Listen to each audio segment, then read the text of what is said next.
Hi friends, this is Angie from Whistle and Wool. Today I'm going to show you how to do a chain stitch.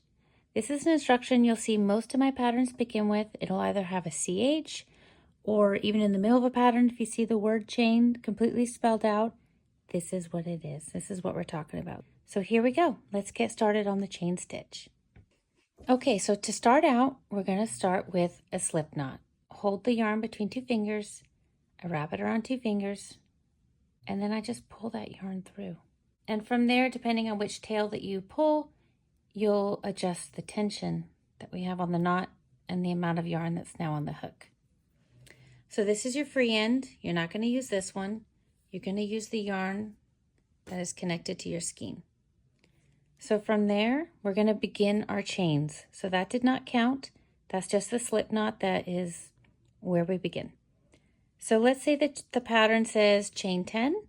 We're going to chain 10. So then you're going to pull that yarn through. So yarn over, pull that yarn through. Yarn over, pull through, and you're going to keep doing that until you get 10. But how do we know how many we have so far? This is how we count. We're going to count by the top bumps. 1, 2, 3, and 4. We're not counting that. That is this. So we have 4 made so far. 5, 6, 7, and as you can tell, I like to retension where I'm holding my chains. It just allows me to have a better tension moving up.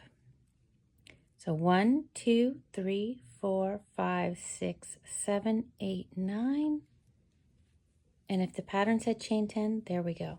There's our chain 10.